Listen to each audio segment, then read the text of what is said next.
Hello everyone, कैसे हैं आप? एकदम बढ़िया ना। चलिए, ऐसे ही आप स्वस्थ रहिए, हंसते रहिए, मुस्कुराते रहिए और नित्य प्रतिदिन हमारी मुलाकात होती रहे। हम बीकॉम के सबसे इम्पोर्टेंट, सबसे मज़ेदार विषय आयकर को लेकर पुनः हाजिर हैं। Income tax. प्यारे बच्चों, आपसे ये कहा गया कि ग्रेजुएशन लेवल पर सबसे टफ सब्जेक्ट में इनकम टैक्स आता है। ऐसा कुछ नहीं यार, जस्ट इजी। इनकम टैक्स कहीं कोई टफ नहीं है, बस आपसे वो लॉयल्टी मांगता है। आप उसके प्रति लॉयल बने रहिए कि आप रेगुलर रहेंगे। अगर आपने आज की क्लास कल पर टाली कि चलो यार छोड़ो, कल देख लिया जाएगा, कल पढ़ लेंगे, तो आप इनकम टैक्स कभी नहीं समझ पाओगे। तो इनकम टैक्स समझने का ये सबसे बेहतरीन फंडा यही है कि आप रेगुलर बने रहिए। आप रेगुलर बने रहिए, ये मेरा प्रॉमिस है। इस दिग्विजय कॉमर्स क्लासेस नामक यूट्यूब चैनल पर आप रेगुलर रहिए, लाइव क्लास आपको मिलती रहेगी और यकीन मानिए आपके नस नस में इनकम टैक्स दौड़ेगी। ये मान के चलिए, आप इनकम टैक्स अपने जीवन में आपने जितने सब्जेक्ट पढ़े होंगे सबसे सरल इनकम टैक्स बना के छोड़ूंगा, ये मेरा प्रॉमिस है। बस आप इतना प्रॉमिस करिए कि आप रेगुलर बने रहेंगे। प्यारे बच्चों, अभी कुछ लोग लाइव जुड़ नहीं पाए हैं। जब तक वो लोग आते हैं, जल्दी जल्दी आओ भाई, लाइव आओ। जब तक सब लोग लाइव आते हैं तब तक मैं आपको एक ओवरव्यू दे देता हूँ। ठीक, पीछे आप क्या पढ़ रहे थे? हमने इनकम टैक्स की सीरीज़ शुरू की। मैंने आपको इनकम टैक्स के बारे में बताया कि इनकम टैक्स दो शब्दों से मिलकर बना है, इनकम और टैक्स। टैक्स क्या होता है? Tax is a compulsory contribution. कर एक अनिवार्य अंशदान है जो सरकार हमसे आपसे लेती है। क्यों लेती है?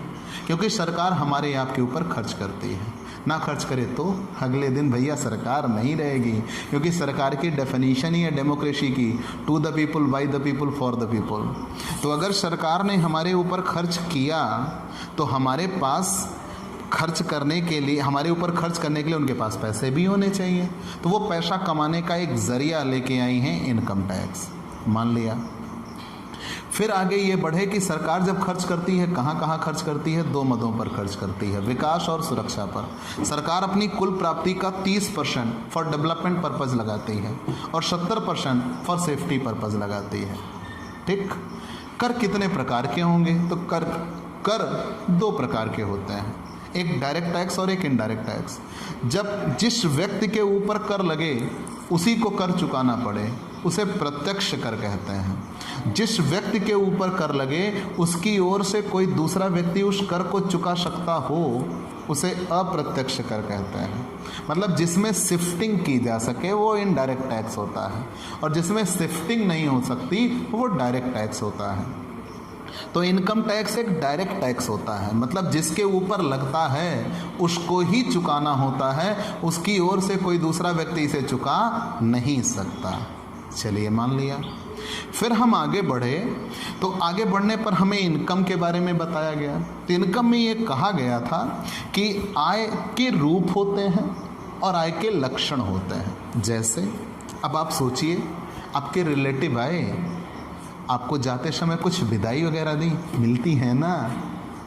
अरे मम्मी पापा से बताने को कौन कह रहा है, मिलती है ना? जी हाँ। तो जब आपको इनकम, वो पैसे मिले, रिलेटिव से मिले, वो आपके लिए क्या है? इनकम है। आप जा रहे हो, रास्ते में आपको पड़ा हुआ पैसा मिल गया, वो आपके लिए क्या है? इनकम है।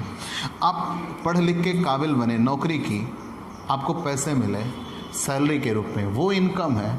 मतलब इनकम के अनगिनत रूप हैं, लाखों करोड़ों रूप हो सकते हैं। आप जितना सोचिए वो सब इनकम है। ठीक। अगर एक भिखारी भीख मांग के पैसे पाता है, वो इनकम है। लेकिन मुद्दा ये है कि वो इनकम कब मानी जाए, तो ये आप रूप से डिसाइड नहीं कर पाओगे, आपको लक्षण जानने होंगे। तो आय के मैंने 3 लक्षण प्रमुख बताए थे। पहला लक्षण क्या था? कि आय निश्चित साधन से प्राप्त होनी चाहिए। हमारे लिए सोर्स ऑफ इनकम होना चाहिए, और सोर्स ऑफ इनकम कितने हैं? 5।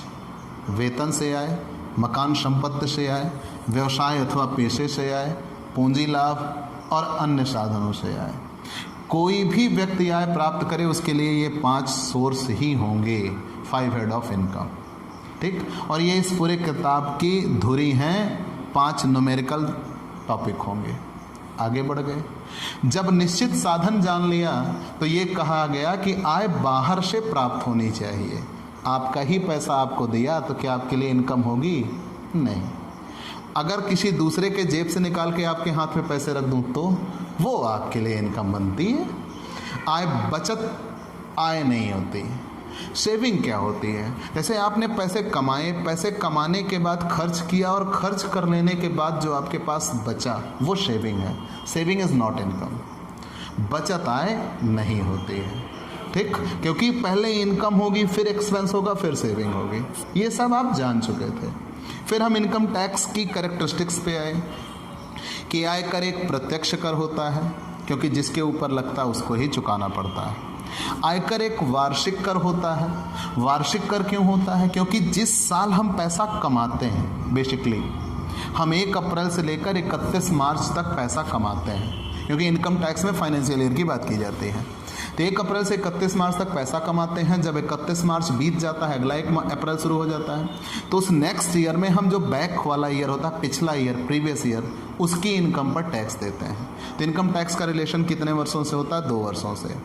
तो जिस वर्ष पैसा कमाते हैं या प्राप्त करते हैं वो प्रीवियस ईयर होता है, और वो जैसे ही बीत जाता है तो हम करंट ईयर में चल रहे होते हैं, जो असेसमेंट ईयर होता है।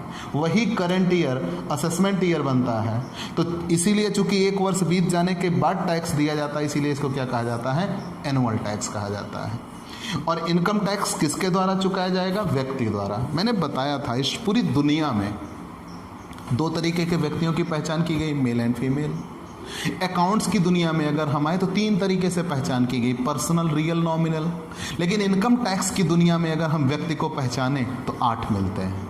कितने मिलते हैं? 8। एक व्यक्ति, जिसमें आप ह्यूमन बॉडी इसको कह लीजिए, एक व्यक्ति, मेल फीमेल सब इसमें आ गए, एन इंडिविजुअल। ठीक, इनकम टैक्स की डेफिनेशन में पर्सन शब्द लिखा, उस पर्सन में ये 8 आते हैं। व्यक्ति के अंदर व्यक्ति आता है, तो लेकिन जो वो व्यक्ति है इनकम टैक्स डेफिनेशन में उसे पर्सन कहा गया है, और उस पर्सन में जो व्यक्ति आता है वो इंडिविजुअल है। तो इंडिविजुअल में हम आप आते हैं। हाँ जी, आप और हम दोनों आते हैं। ठीक, छोड़ूंगा नहीं, टैक्स तो आप भी देंगे भैया, टैक्स हम भी देंगे। आगे बढ़ते हैं, इंडिविजुअल में आते हैं। Hindu undivided family, firm, company, association of person, body of individual and artificial judiciary person and locality, ये 8 आते हैं। इन 8 के द्वारा टैक्स देना होगा। ठीक, इन सब को आगे आप पढ़ेंगे। आपने ये भी पढ़ा था कि किसी भी व्यक्ति के द्वारा कर का भुगतान तभी किया जाएगा जब उसकी आय करमुक्त सीमा से ज़्यादा हो। जब उसकी आय करमुक्त सीमा से ज़्यादा हो, एग्जम्पशन लिमिट। और एग्जम्पशन लिमिट हमने 3-4 बताई थी आपको कि जब किसी व्यक्ति की उम्र 60 वर्ष से कम हो तो उसके लिए एग्जम्पशन लिमिट है 2,50,000। जब किसी व्यक्ति की उम्र 60 वर्ष से अधिक और 80 वर्ष से कम हो तो उसके लिए एग्जम्पशन लिमिट होगी 3 लाख। जब किसी व्यक्ति की उम्र 80 वर्ष से भी अधिक हो तो उसके लिए एग्जम्पशन लिमिट होगी 5 लाख। फिर हमने ये बताया था हिंदू अविभाजित परिवार के लिए, हिंदू अनडिवाइडेड फैमिली के लिए एग्जम्पशन लिमिट होती है 2,50,000। और इनकम टैक्स चुकाया कैसे जाएगा? स्लैब के आधार पर। अब आपने ये पढ़ा था कि इनकम टैक्स स्लैब के आधार पर चुकाया जाता है। स्लैब के आधार पर, स्लैब आपने ये पढ़ा था, हम एक स्लैब लिखते हैं, कल मैंने 3 बनाया था। स्लैब के आधार पर कैसे? जब कभी आप स्लैब के आधार पर करते हैं 60 वर्ष से कम की बात कर रहे हैं, यही जनरली ज़्यादातर यूज होगा, 60 वर्ष से कम। तो सबसे पहले हमें ये देखना होता है कि वो व्यक्ति जिसकी हम कर निर्धारण करने जा रहे हैं, जिसका हम टैक्स असेस करने जा रहे हैं, तो वहाँ हमें ये देखना होता है कि उसकी एज कितनी है, 60 वर्ष से कम है या 60 वर्ष से अधिक है। अगर उसकी एज 60 वर्ष से कम है तो उसके लिए इनकम टैक्स लगेगा 2,50,000 तक नील, ये एग्जम्पशन लिमिट हो गई। 2,50,000 तक वो कर नहीं देगा। 2,50,000 से जितना वो आगे बढ़ेगा, कहाँ तक? 5 लाख तक, उस पर वो 5% देगा। अभी एक नया रूल आया है, धारा 87(1) के तहत ये छूट मिलती हैं, वो आप आगे पढ़ेंगे। ठीक, 2,50,000 तक नील, 2,50,000 से 5 लाख तक 5%, 5 लाख से आगे बढ़ते हैं 10 लाख तक, ठीक, 20%। 10 लाख से आगे जाते हैं, 10 लाख से जितना भी आगे पहुंचेंगे वहां पर कितना मिल जाएगा, 30%। ये आपको जानना है। ये मैंने क्या कहा, धारा 87A। पहले धारा 87A में 2500 की छूट मिलती थी। अगर किसी व्यक्ति की आय, राइट नाउ की बात हम कर रहे हैं, पहले 3.5 लाख था, हर साल चेंज हो जाता है। अगर किसी व्यक्ति की आय इस समय 5 लाख रुपए तक हो, ध्यान देना, सिर्फ 5 लाख, उससे एक भी, पहली चीज़ तो ये कहा गया 2,50,000 तक हो तो आप टैक्स नहीं देंगे, मान लिया। 2,50,000 से ज़्यादा हो गई तो आप टैक्स देंगे। लेकिन अगर आपकी आय 5 लाख रुपए तक हो तो अंडर सेक्शन 87A धारा 87A ये कहती है आपको रिबेट मिलेगा। क्या मिलेगा, रिबेट, छूट। रिबेट होती क्या है, हमारे द्वारा चुकाया जाने वाला है लेकिन सरकार उसकी छूट दे देती है, तो उसे रिबेट कहा जाता है, ठीक। तो अगर किसी व्यक्ति की आय 5 लाख रुपए से कम है तो सरकार उसको रिबेट देगी अंडर सेक्शन 87A। और कितने रुपए की रिबेट मिलेगी, 12,500 की छूट मिल जाती है। तो चूंकि 2.5 लाख से 5 लाख तक अगर हम टैक्स निकालते हैं तो कितने परसेंट होता है, 5% निकाला, तो 2.5 लाख से 5 लाख तक 5%, 2.5 लाख का 5% 12,500 ही आता है।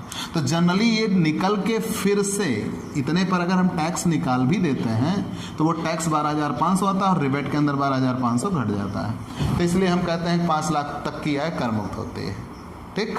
लेकिन ऐसा, चूँकि अभी आप आगे एजुकेशन सेस वगैरह पढ़ेंगे, वो एक टॉपिक होता है, तो इसलिए हम डायरेक्ट कर मुक्त सीमा क्या कहते हैं, 5 लाख नहीं कहते, एग्जेम्पशन लिमिट क्या कहते हैं, 2,50,000 कहते हैं, ठीक। तो ये रिबेट आपने जान लिया, ध्यान दिया बच्चों, हम तुरंत नए नियम पर आ गए। तो हमने ये कहा कि स्लैब के आधार पर कर लगता है। यहीं पे एक नियम है, अगर किसी व्यक्ति की आय गत वर्ष में 5 लाख रुपए तक हो, अगर 5 लाख 1 रुपए हो गई तो नहीं, फिर रिबेट खत्म। अगर किसी व्यक्ति की आय 5 लाख रुपए तक हो तो उसे धारा 87A के तहत छूट मिलती है, और कितनी, 12,500 रुपए की छूट मिलेगी। फिर आपने ये पढ़ा था कि अधिभार लगेगा, सरचार्ज, ये तो इनकम टैक्स की बात थी। फिर आपने ये पढ़ा सरचार्ज लगेगा, अधिभार लगता है। सरचार्ज कैसे लगेगा, यदि किसी व्यक्ति की आय 50 लाख रुपए हो तो अधिभार नहीं देना, लेकिन 50 लाख 1 रुपए हो गई तो अधिभार शुरू। जब किसी व्यक्ति की आय 50 लाख रुपए से लेकर 1 करोड़ रुपए के बीच में हो, मतलब 50 लाख से ज़्यादा हो और 1 करोड़ से कम हो, तो उसे अधिभार देना होगा। कितना, अपने द्वारा निकाले गए इनकम टैक्स का, या यूं कह लें अपने द्वारा दिए जाने वाले इनकम टैक्स का 10% उसे सरचार्ज देना होगा, ठीक। मान लिया अगर 1 करोड़ से ज़्यादा हो गई तो, अगर किसी व्यक्ति की आय 1 करोड़ से ज़्यादा हो गई तो उसे निकाले गए आयकर का 15% अधिभार देना होगा। ध्यान देना बच्चों। और अगर किसी व्यक्ति की आय 1 करोड़ से ज़्यादा 2 करोड़ से कम है तो 15% है, लेकिन 2 करोड़ से ज़्यादा हो, 5 करोड़ से कम हो तो 25% है, 5 करोड़ से भी ज़्यादा हो तो 37% है। लेकिन आपको ये नियम 25% और 37% के नहीं मिलेंगे। आप इतना समझिए कि अगर किसी व्यक्ति की आय 50 लाख रुपए से कम है तो वो सरचार्ज नहीं देता। अगर उसकी आय 50 लाख रुपए से ज़्यादा है, 1 करोड़ रुपए से कम है, तो उसे सरचार्ज देना होगा। 50 लाख से ज़्यादा है और 1 करोड़ रुपए से कम है तो उसे सरचार्ज देना होगा। कितने परसेंट, निकाले गए इनकम टैक्स का 10%, ठीक। अब यही एक विशेष बात होती है, आयकर की गणना आय पर होती है स्लैब के अकॉर्डिंग, और इनकम टैक्स जो निकल के आता है उस पर सरचार्ज की गणना होती है, ठीक। चलिए हम एक क्वेश्चन लेते हैं, तब आपको मैं बेहतर तरीके से समझा पाऊंगा कि टोटल इनकम टैक्स क्या होगा, जब आप टोटल इनकम टैक्स जान जाएंगे तो वहाँ आपको ये जानना होगा कि फिर उसका बंटवारा कैसे होगा। और आज का यही टॉपिक है इनकम टैक्स का बंटवारा, एलोकेशन ऑफ इनकम टैक्स। ठीक बच्चों, आइए मान लीजिए किसी व्यक्ति की आय 60 लाख रुपए है। किसी व्यक्ति की आय कितने रुपए है? 60 लाख। वो कितना इनकम टैक्स देगा? ठीक, चलिए शुरू करते हैं। मान लीजिए आप, हाँ जी आप, मान लीजिए एक अभिनव नाम का व्यक्ति है। अभिनव नाम का व्यक्ति है, ठीक। 60 लाख रुपए एक वर्ष में कमाया। ध्यान देना, कमाया मतलब 1 अप्रैल से लेकर 31 मार्च के बीच में वो 60 लाख रुपए की अर्निंग किया। अभिनव टैक्स कितना देगा? तो सबसे पहले आप इसकी एज डिसाइड करिए। कुछ नहीं दिया तो हम 60 साल से कम मानते हैं। तो चलिए हमने 60 साल से कम माना, तो अभिनव के लिए स्लैब सिस्टम क्या बनेगा? 2,50,000 तक टैक्स नहीं देना, नील। ठीक, 2,50,000 तक नील। 2,50,000 से अधिक कितना? 5 लाख तक, मतलब 2,50,000 से ज़्यादा, लेकिन कहाँ तक? केवल 5 लाख तक। कितने परसेंट देंगे? 5%। 5 लाख से ज़्यादा, चलिए थोड़ा और स्पेस बना लेते हैं। 5 लाख से ज़्यादा कहाँ तक? 10 लाख तक। कितने परसेंट देंगे? 20%। 10 लाख से ज़्यादा, चाहे जितना ज़्यादा हो, तो ये कितना पहुंचा है? 10 लाख से ज़्यादा 60 लाख तक। कितने परसेंट देंगे? 30%। प्यारे बच्चों, 2,50,000 तक नील, कोई टैक्स नहीं। मतलब इनकम टैक्स अब कैसे दिख रहा है? नील, 5, 20, 30। इसीलिए इसको progressive rate of income tax कहा जाता है। हमारे यहाँ in India progressive rate of tax है। जैसे जैसे इनकम बढ़ती जाएगी वैसे वैसे टैक्स बढ़ता जाएगा। तो जब अभिनव ने 0 से 2,50,000 कमाया तो अभिनव ने उस पर टैक्स नहीं दिया, नील। जैसे ही अभिनव 2,50,000 से आगे बढ़े 5 लाख तक हुए तो टैक्स देना शुरू। तो अब 2,50,000 से ज़्यादा 5 लाख तक पहुंचने में कितने रुपए यहाँ से यहाँ के बीच में हैं? तुरंत इसमें से इसको घटा दिया जाता है, 2,50,000। उस 2,50,000 पर 5% अभिनव ने टैक्स दिया तो कितना बना? 12,500। आगे बढ़ गए। अब 5 लाख से ज़्यादा 10 लाख तक, 5 लाख से ज़्यादा 10 लाख तक, तो कितने परसेंट? 10 लाख से 5 लाख घट गया, मतलब 5 लाख। इस 5 लाख पर कितने परसेंट देंगे? 20%। मतलब कितना बनेगा? 1 लाख टैक्स। 1 लाख टैक्स बना। आगे बढ़ गए। इतना समझ आया बच्चों? मतलब ये आपको यहाँ से दिख रहा होगा, अगर किसी व्यक्ति की आय 2.5 लाख है तो वो कर नहीं देता। अगर किसी व्यक्ति की आय 5 लाख रुपए है तो आप ये सोचते होंगे 5 लाख का 5% देगा। नहीं, सबके लिए 0 से शुरू किया जाता है। उसके लिए भी 2.5 लाख निकाल दिए जाएंगे। फिर 2.5 लाख से आगे जो 2.5 लाख है उस पर 5%। फिर 5 लाख से ऊपर जो 5 लाख है 10 लाख तक पहुँचने के लिए उस पर 20%। अब 10 लाख के ऊपर जितना होगा, 60 लाख तक पहुँचे हैं तो 10 लाख से ऊपर 60 लाख तक, मतलब कितना डिफरेंस है? 50 लाख का। तुरंत इसमें से इसको घटा दिया जाता है। 10 लाख से जितना ज़्यादा है तो 10 लाख से कितना ज़्यादा है? 50 लाख ज़्यादा है। उस पर कितने परसेंट लगेगा? 30%। ठीक, तो 30% मतलब कितना आ जाएगा? 1, 2, 3, 4, 5, 6, 15 लाख। ठीक, 15 लाख। इकाई, दहाई, सैकड़ा, हजार, 10,000, लाख, 15 लाख। अब अगर इतना आ गया तो आपने नियम क्या देखा कि 15, 1, 16, 16 लाख 12,500। प्यारे बच्चों, अब ये आप कह रहे ये इनकम टैक्स है, इनकम टैक्स है, लेकिन ये कंप्लीट इनकम टैक्स नहीं है। ठीक, मतलब ये सीधा और साफ बना कि अगर किसी व्यक्ति ने साल भर मेहनत की तो 60 लाख रुपए जमा किया, रात दिन एक करके पैसा कमाया और 60 लाख कमाया। ये वही व्यक्ति है जिसने हर एक दिन मेहनत की होगी। ठीक, उसने 60 लाख रुपए जमा किए और वर्ष की समाप्ति के बाद जब अगला वर्ष शुरू होगा तो उसे टैक्स पे करना होगा। और कितना टैक्स दिया? 16,12,500। लेकिन अभी भी ये कंप्लीट इनकम टैक्स नहीं है, ठीक, अभी भी ये कंप्लीट इनकम टैक्स नहीं है, क्योंकि अब हम ये देखेंगे कहीं अधिभार तो नहीं आ रहा, सरचार्ज। क्यों?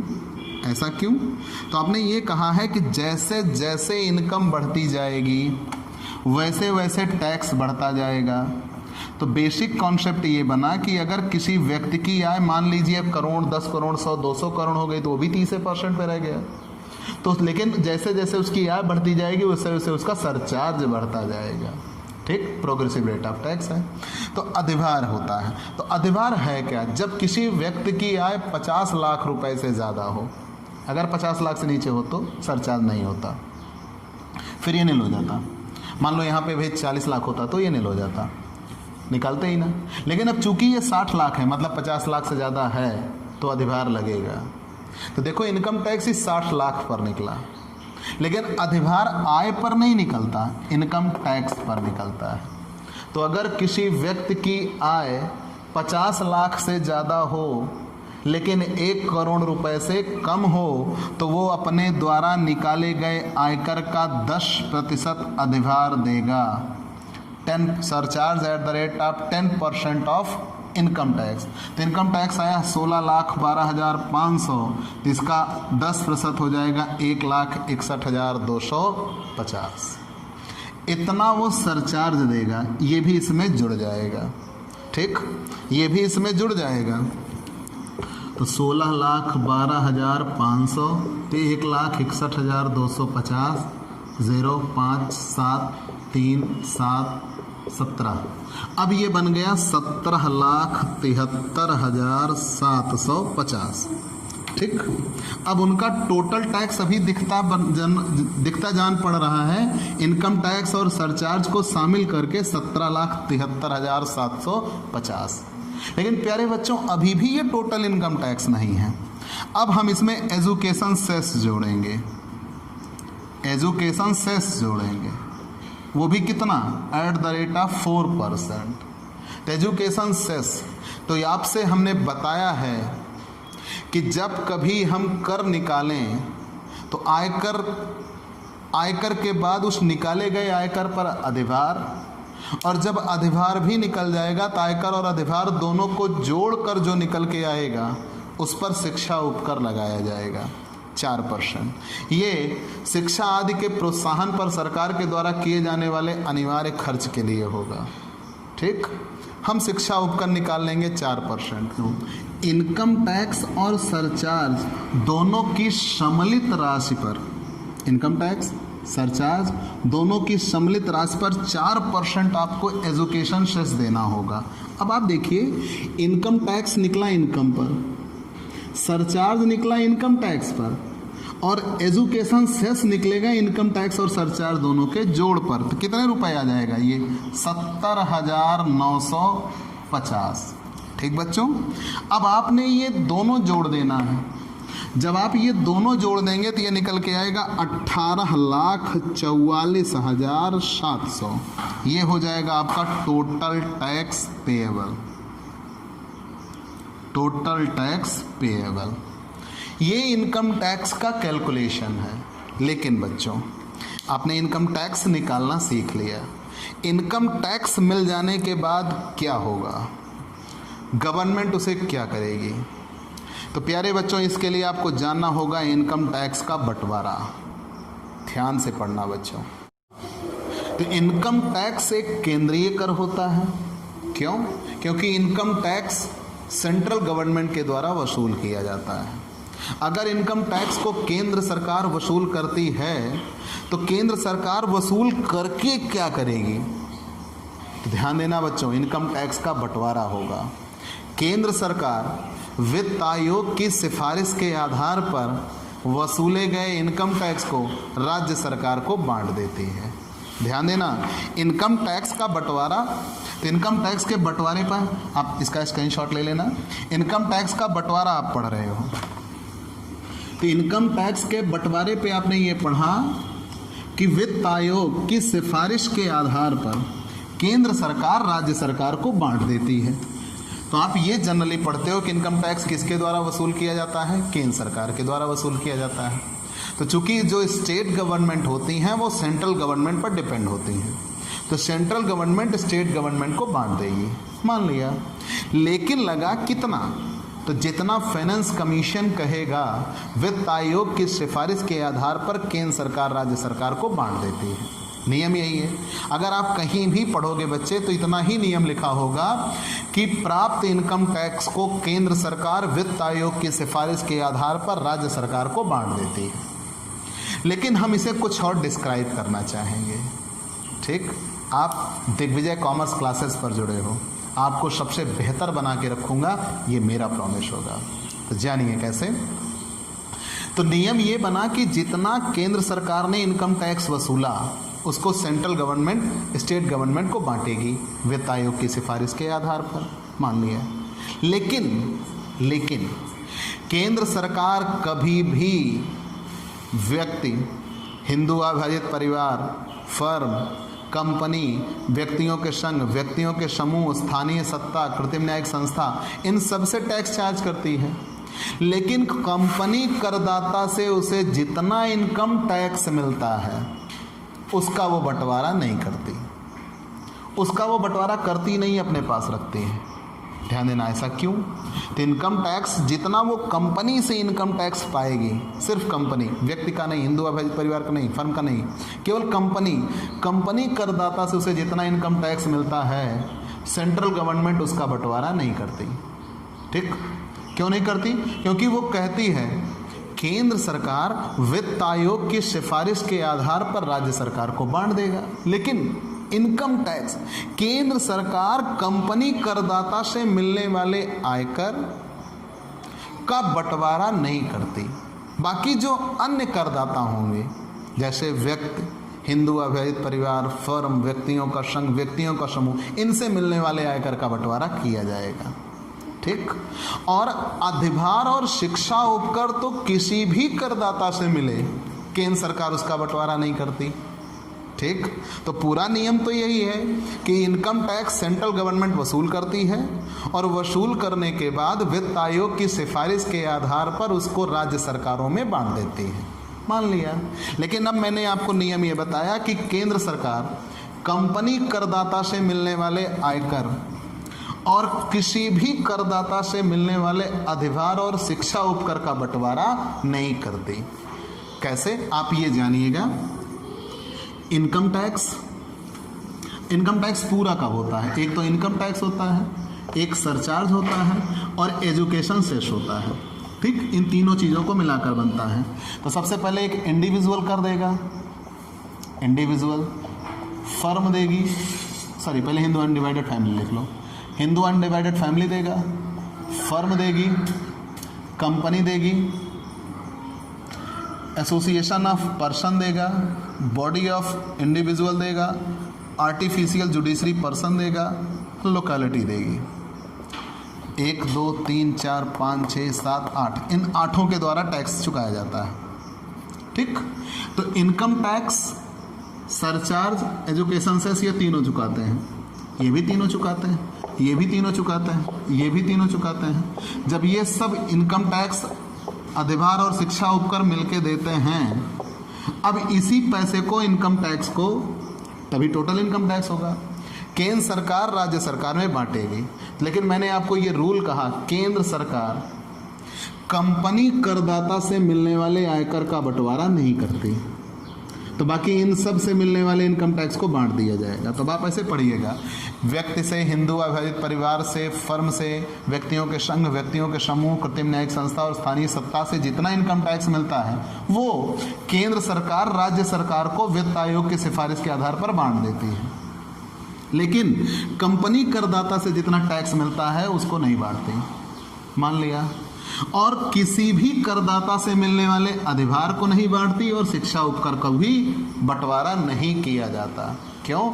क्योंकि प्रत्यक्ष करों के केंद्रीय बोर्ड के अंतर्गत इनकम टैक्स आता है और प्रत्यक्ष करों के केंद्रीय बोर्ड में ये कहा गया है कि इनकम टैक्स के कुछ अपने स्वयं के खर्च होते हैं। उन आदि खर्चों को पूरा करने के लिए ये चीज़ें की जाती हैं कि हम कंपनी करदाता से मिलने वाले आयकर और किसी भी करदाता से मिलने वाले अधिभार और शिक्षा उपकर का बंटवारा नहीं करेंगे, अपने पास रखेंगे। बाकी अन्य करदाताओं से मिलने वाले आयकर को बांट दिया जाता है।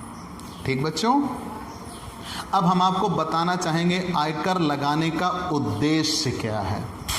What is the main object for charge of income tax. 4 उद्देश्य हैं, आप मेरे साथ समझने का प्रयास करिएगा। हो सकता है ये चीज़ें बुक में ना मिले, तो आपको आयकर लगाने का उद्देश्य जानना है। पहला उद्देश्य, सबसे पहला उद्देश्य तो ये है, सरकार की आय का स्थायी साधन है।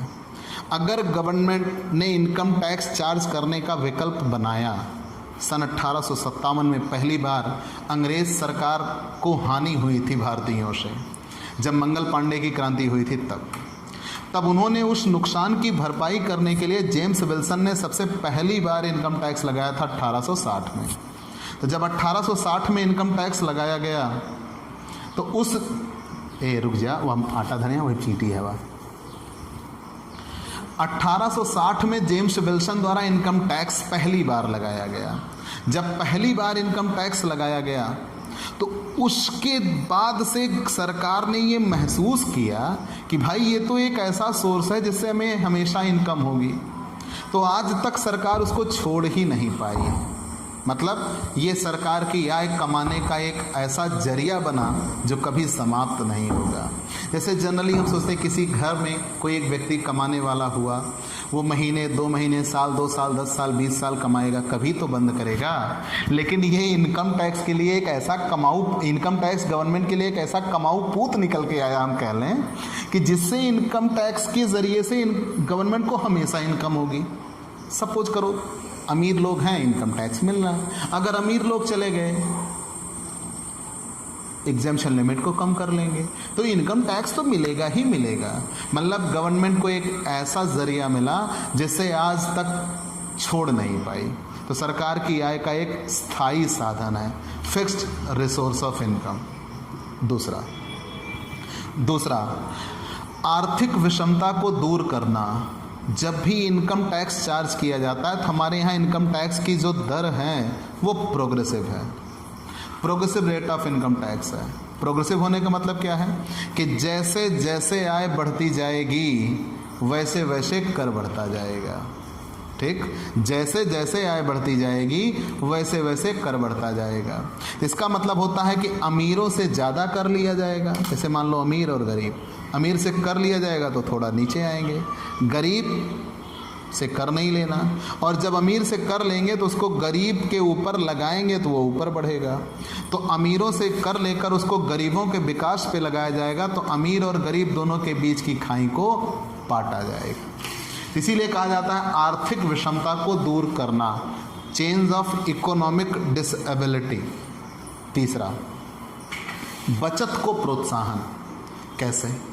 हमारे यहाँ इनकम टैक्स में ऐसे प्रावधान हैं, जैसे आप LIC करा लीजिए। तो जब आप LIC करा लेते हो तो आप जितनी LIC कराते हो उसका जो प्रीमियम चुकाते हो, आपको 1 लाख 1.5 लाख रुपए तक की छूट मिल सकती है। तो होगा ये कि आपकी जो टोटल इनकम है आपने LIC के प्रीमियम चुकाने में उसको दिया, तो आपके पास तो इनकम वो है नहीं, अब खर्च हो चुकी है, लेकिन वो इन फ्यूचर आपको मिलेगी। तो आज अब आपको उस पर टैक्स नहीं देना पड़ेगा। तो जैसे मान लीजिए आपने 10 लाख कमाया, आपने 1 लाख रुपए LIC का प्रीमियम दे दिया, तो आपके पास 9 लाख बचे। लेकिन आप वही 1 लाख चाहे कहीं दूसरी जगह खर्च करिए होते तो आपको 10 लाख पे टैक्स देना पड़ता। अब आपने LIC का प्रीमियम दिया है तो आपको 9 लाख पे टैक्स देना पड़ेगा, और वो 1 लाख रुपए जो आपने प्रीमियम दिया है वो इन फ्यूचर तो आपको LIC मिल ही जाएगी। तो वो 1 लाख रुपए आपकी बचत हो जाती है। तो लोगों में ये भावना बनती है कि क्यों ना अपना पैसा हम वहाँ लगाएं। तो गवर्नमेंट ने ऐसी बहुत से प्लानिंग की है, तो आप वहाँ पे पैसे जमा करिए। जब आप वहाँ पे पैसे जमा करेंगे तो उसका फ़ायदा ये होगा कि इन फ्यूचर वो आपको मिल जाएगा और अभी प्रेजेंट में आपको उस पर टैक्स नहीं देना पड़ेगा। तो बचत को प्रोत्साहन होता है। और चौथा, पूंजी निर्माण होगा। जैसे आप धीरे धीरे ये पैसे बचाते जाएंगे जिस पे आपको टैक्स नहीं देना पड़ता, तो धीरे धीरे ये पैसे बचते बचते एक इनकम बन जाएगी। भविष्य में आपके लिए एक अच्छी खासी इनकम हो जाएगी, कैपिटल बन जाती है, वो आपके इन फ्यूचर काम आ जाएगी। इसीलिए कहा जाता है पूंजी को प्रोत्साहन। तो इनकम टैक्स लगाने के ये 4 उद्देश्य हैं। कितने उद्देश्य? 4। प्यारे बच्चों, आपको ये इनकम टैक्स की क्लास कैसी लगी हमें कमेंट में ज़रूर बताइए। आपके लाइव कमेंट का जवाब मैं आपको देता रहा हूँ। आप ये मान के चलिए कि आप इनकम टैक्स सबसे बेहतरीन तरीके से पढ़ेंगे। मेरा फेवरेट सब्जेक्ट है इनकम टैक्स और आपका भी फेवरेट बनेगा, ये मेरी गारंटी है। ठीक, आप रेगुलर रहिए। दिग्विजय कॉमर्स क्लासेस आपके साथ नित्य प्रतिदिन खड़ा मिलेगा। आप बस इस चैनल को सब्सक्राइब करिए, शेयर करिए, लोगों को बताइए कि ऑफलाइन प्लेटफॉर्म से भी बेहतर पढ़ाई ऑनलाइन प्लेटफॉर्म पर हो सकती है। दिग्विजय कॉमर्स क्लासेस उनका एकमात्र विकल्प होगा एकेडमिक पढ़ाई का। आपको अगर हमारे वीडियोस पसंद आ रहे हैं तो आप हमसे पेड क्लास भी ले सकते हैं। थोड़े से शुल्क जमा करके आप अपनी पढ़ाई को और भी शानदार बना सकते हैं। उसके लिए आप हमारे व्हाट्सएप नंबर 9984358237 या हमारा टेलीग्राम ऐप, टेलीग्राम पर भी हमसे जुड़ सकते हैं। दिग्विजय कॉमर्स क्लासेस हमारा टेलीग्राम होगा।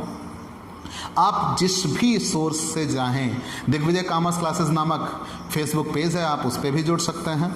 तो आप जैसे भी हमें सूचित कर सकें वो आपके लिए खुला विकल्प होगा। आप हमें सूचित करिए और हमसे आप पेड क्लास भी प्राप्त कर सकते हैं। ठीक बच्चों, चलते हैं। आज का ये वीडियो आपको कैसा लगा ज़रूर बताइएगा। अगले वीडियोज़ में अभी तक तो आप इनकम टैक्स का बेसिक कॉन्सेप्ट या कह लीजिए वर्ड इनकम टैक्स पढ़ रहे थे।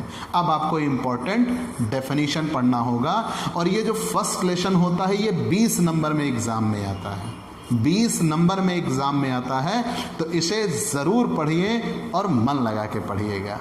ठीक बच्चों, और मैंने आपसे बार बार कहा ये 21 पार्ट का एक ग्रैंड टोटल होता है। ठीक, अब यही सारी चीज़ें इस पूरे साल टूट टूट के मिलती जाएंगी आपको। तो इस उम्मीद के साथ कि आपकी पढ़ाई और भी शानदार तरीके से होगी, आपका ये दोस्त दिग्विजय सिंह आज आपसे विदा लेता है। कल हम फिर आपसे मिलेंगे। तब तक के लिए बाय बाय दोस्तों।